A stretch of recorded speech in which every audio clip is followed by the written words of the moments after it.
I eat about this much meat a day, and I still think the carnivore diet is stupid.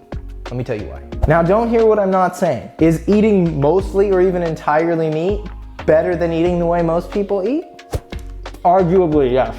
But just because most people eat a pretty trash standard American diet doesn't mean that the best alternative is only eating meat. And if you're like me and you enjoy a high protein diet, you probably know there's a point at which only eating protein gets a little exhausting. And I just don't think that the carnivore diet will gel for most people for a long time at all. And I don't know about you, but I like sustainability in my diets. I don't like things that I can only do for a little bit. I also really like the taste of fruit, which is funny because a lot of the main carnivore guys are all of a sudden, I was always a meat and fruit guy. So if full-blown carnivore isn't even reasonable enough for the OG carnivores to the point they become animal-based, then I'd say it's probably not a great diet for you. Also, I don't know about you, but I'm a human being, and one day I'm gonna die.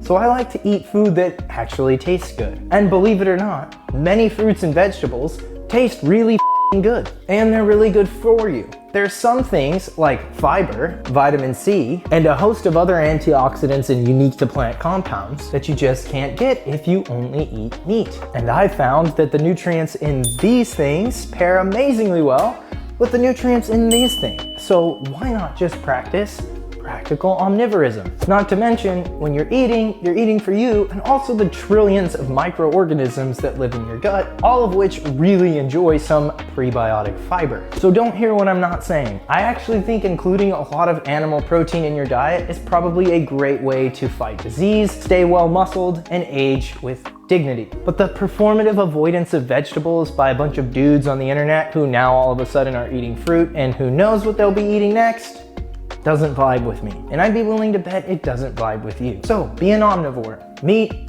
vegetables, fruit, minimize ultra processed foods and alcohol, and you might not need to try any of these stupid diets ever again.